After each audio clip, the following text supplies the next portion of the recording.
Xin chào mọi người nha, cô chú, anh chị nha. Giờ này mình Chủ nhật thì chơi giao lưu tem tát của Ian. Nhưng mà xem thấy hay cho mình một like nha. Quên cho phép. Hello mọi người, thì hôm nay thì Ipavian sẽ làm clip tại vì hôm nay thì Chủ nhật hôm nay thì Trang Siêu giao lưu với Ipavian thì Trang Siêu thì mua con vịt nha mọi người. Thì hôm nay thì giao lưu Chủ nhật là anh em chơi vui thôi. Hai con vịt đây Trang Siêu giao lưu với Ian với Ipap nhé mọi người. Hôm nay thì mình sẽ cho lại Ian nói. Hôm nay thì anh Trang TV đi giao lưu vậy trong tem với anh mọi người nhé. Đây mọi người, hôm nay anh Trang TV mua con vịt 2 con mọi người, giao lưu vậy trong tem với anh mọi người. Đây mọi người. Thì bây giờ thì mình chuẩn bị nướng con vịt nhé mọi người nhá. Đây con vịt đây mọi người. Đó. Thì hôm nay thì Trang Siêu mua giao lưu với cùng Ipap với anh. Bây giờ mình chuẩn bị nướng thôi. Hai em đặt mọi người nhá. Đây đặt cả nhà. lên nữa. Bữa nay đặt hay chơi. Đây mọi người ơi. Đặt chỉ mang tang rồi đấy. Nó ta hay rồi. Đây Không vịt biết mọi người. ăn nhưng mà nhầm cái gì. Vịt để rắc người ta nướng tiếp nha mọi người nhá, mình nướng lại để nó non mọi người. Thì ăn đâu này? Đây cả nhà. Bây giờ em sẽ lấy cây mọi người nhá. Chóp rồi chỗ này mọi người. Đây. Nó có ăn từng dụng này. Này từng dụng. Đây. Đây. Ngon mọi người. Xem có đẹp không? Cân này.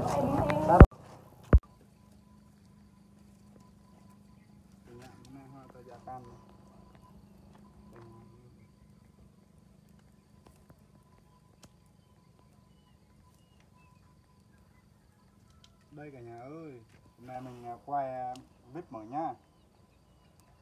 Quay là vịt nướng cả nhà. Đây, đi đi. Câu ra. Em đưa sang đây cái nó.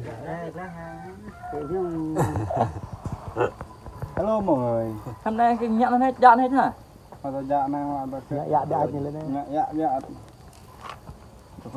Này mà gọn.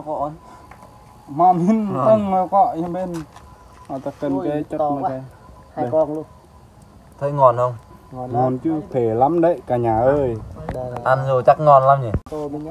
Hello cả nhà ơi, hôm nay em nướng vịt cả nhà nhá. Đây mọi người. Hôm nay thì Chủ nhật mọi người. Trời em mưa như thế này không có mưa đâu mọi người. Hello cả nhà ơi. Trời này rất mưa luôn. Thì không mưa đâu. Này thằng tê tức Tê thôi.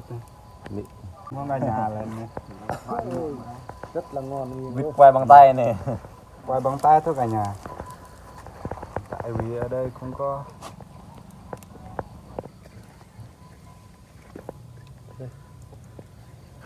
Nương để nó cất này mình nhâm chinh là Kết quay.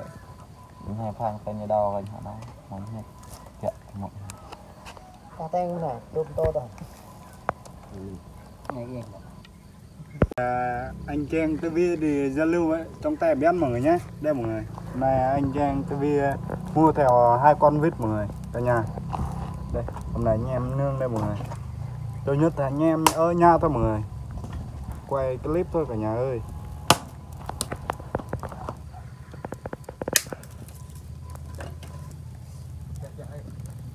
Nướng cho nó ra mưa đi cho nó ngon. Chắc là không có mỡ nữa. Người ta nương rồi mà.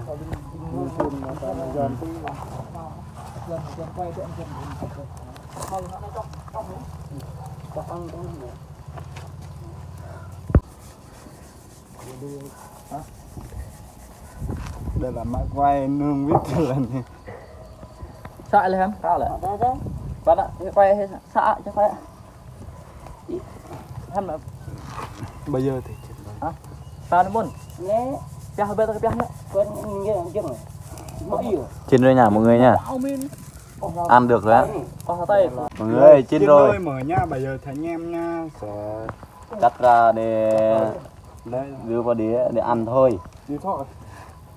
Đây cả nhà trên đôi mọi người. Đưa ra mà. Nghe mai cấp vào tôi chưa?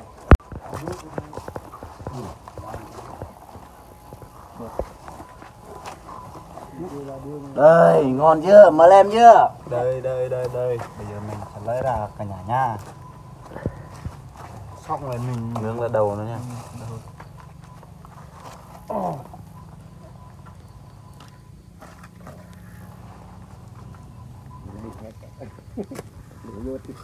Rồi nướng đầu nó đi. Ê nè, bạch rê hả? Tao bạch rê anh cho đi bạch rê hả? Đây, Nhập ăn. hôm nay em nướng đầu vít mọi người nha. Đây, Ui đầu to hả? to Hai cái cân kỹ nữa. hơn ký hơn 1 tạ. Hello, chào mọi người nhé.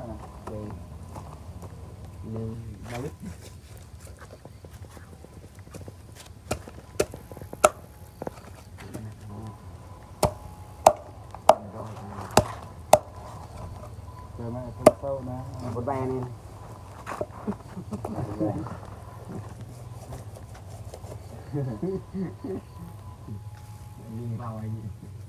Wow, ngon chưa? Thật là bói trường các bạn. Sắp được ăn rồi nha.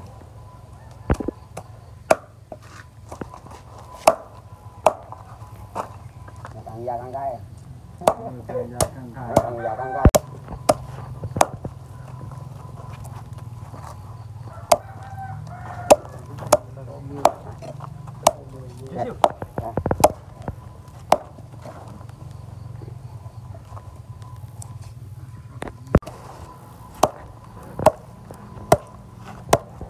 Bắt đỡ bông thôi này.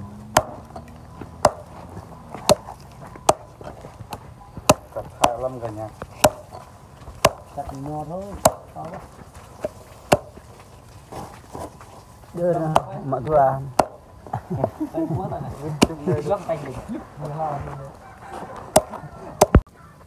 Nhiều quá hả?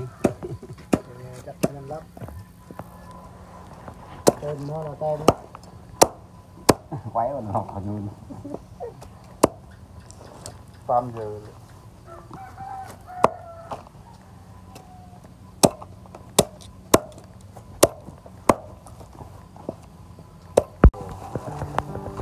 Khỏe. Bù cái này bù cái này. Hello mọi người. Bây giờ em sẽ đổ nước mắm mọi người nhá. Nhưng bia rồi anh hả? Đây cả nhà ơi. Thôi. Dạ. Vẫn coi. Thôi là phải tập này con. Nah, cho nó cho tôi rin thôi. Đặt làm rin. Còn làm ăn. Như bao nhiêu như đây nó. Giờ mới đâu nhiều. Mà rin cho đấy. Tôi vài như cái quay của họ. Tôi rin này. Tôi cái quay cái pet thôi, nâng đúng không ạ? Tôi cái quay con đây em như kia này. Đây chẹp này bột. Nó vứt cái tình thế rồi. Dập đi đây chặt bột này. Tôi cho nó rin như này mà theo thằng Đây bốn tam ấy. đi cho nó Chị đã mê xỉu mình ấy. Về. Đi dân mê xỉu.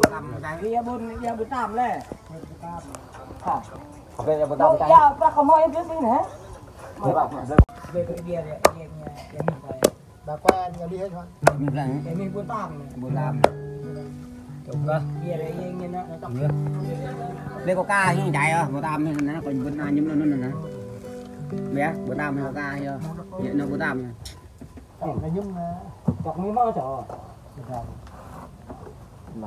mối chọc tay sẽ cho anh đây phải chọc mình về là về ở phố có kho đấy Đây cả nhà.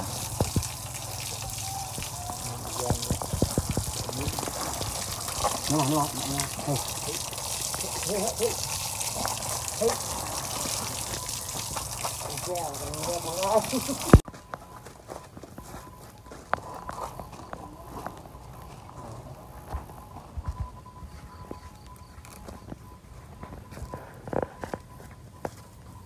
Sao?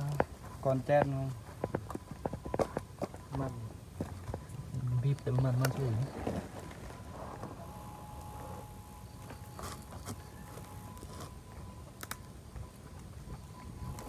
bắt lúc này chọc Không chọc cái nhập đây con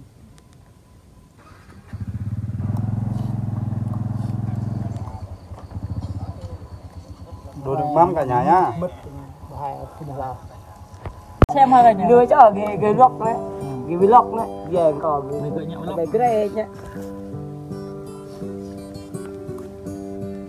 Vân ạ, ta quay cho Vân nhung gì hả?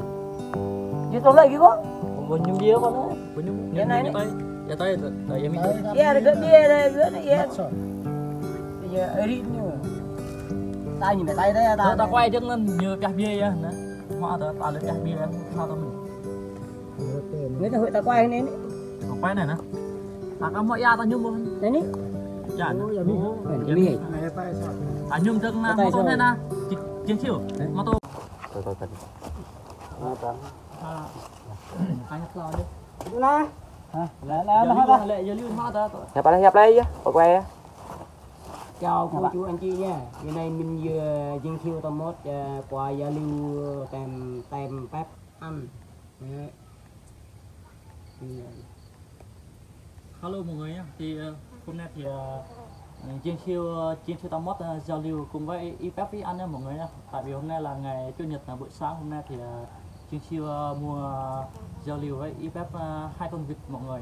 Thì ăn chung với cùng anh em trong làng mọi người nhé.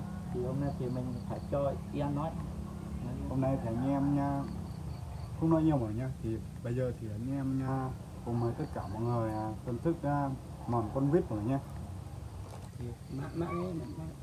mạ thêm này Cảm ơn mọi người đã xem nha. đi cái mạ lý gì Ăn đi. thì việc đấy em biết chăng mạ cái làm Bóng tôi này làm tôi na Mà em tiền cái làm tôi cái loại này nè đây. Mà vừa gọi là thiếu đi bên này. Đúng rồi. thằng này Rồi nha. Đây nhá mọi người, đây là món Ở đâu cái căng đi đi. món con vịt nhé. vịt nha Ok Mọi người cái nhà ăn nhá. Mà đem đây không Nó có. tem. Đem Tất cả mọi người ăn nhá. em nó xin nè Ăn con ca mọi người nha. Không có con ca con vịt. Đấy. không đem Ngon lắm. Đây có là vịt nương cả nhà nhá. Lâu rồi chưa ăn vịt. gần tham nha Ngon tôi thích. ngon ạ Màu nó tôi xương. Đây mọi người ăn nhá. cà phê nên nó ăn có quay Ngon lắm mọi người nhá. Không cầm ra. nó cho về nhập đây cũng cô gần đắt cái gì Chờ đi. lạ này chắc lạ hôm qua rồi ngon Ngon. đậm quá Ngon. Ăn vịt thì rất là tuyệt vời mọi người nhá.